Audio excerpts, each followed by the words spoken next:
जानकारी हम सबसे पहले अपने इस राष्ट्रीय शिक्षा नीति में बताए गए सुविधा और बदलाव कैसे लागू किए जाएंगे। राष्ट्रीय शिक्षा नीति एनईपी में अभी शिक्षा सुधारों के सुझाव को ही मंजूरी दी गई है, इसे लागू नहीं किया गया है।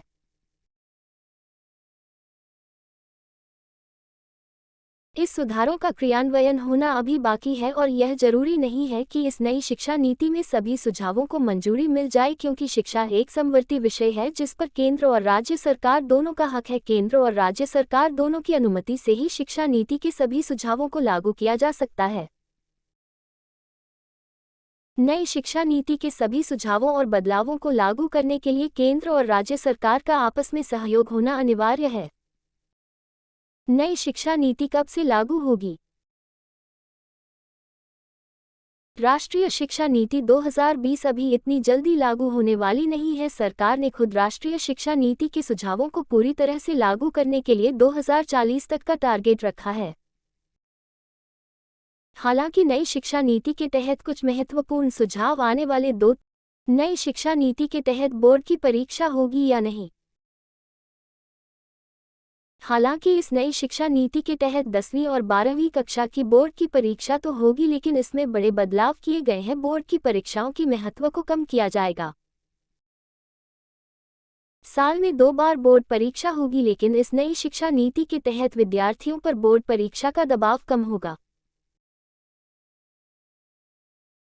विद्यार्थियों को रटने की प्रवृत्ति को कम करने के लिए विषय में कॉन्सेप्ट और ज्ञान के महत्व को बढ़ावा दिया जाएगा और आर्टिफिशियल इंटेलिजेंस का प्रयोग करते हुए पढ़ाई को आसान और समझने योग्य बनाया जाएगा।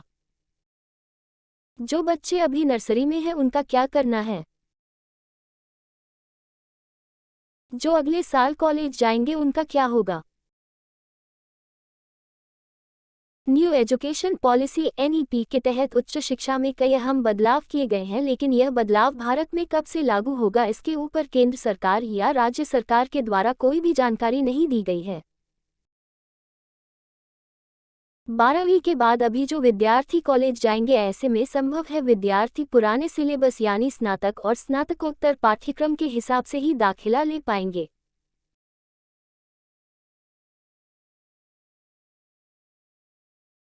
वैसे तो नई शिक्षा नीति एनईपी के हिसाब से अब ग्रेजुएशन में छात्र 4 साल का कोर्स पढ़ेंगे, जिसमें बीच में कोर्स छोड़ने की गुंजाइश भी दी गई है। छात्र अगर कोर्स बीच में छोड़ देते हैं तो उन्हें ड्रॉप आउट घोषित नहीं किया जाएगा, बल्कि उन्हें एक सर्टिफिकेट दिया जाएगा जिससे यह प्रमाणित होगा कि छात्र ने पहले वर्ष तक पढ़ाई की है। अगर भविष्य में छात्र जब चाहे अगले वर्ष की पढ़ाई कर सकता है।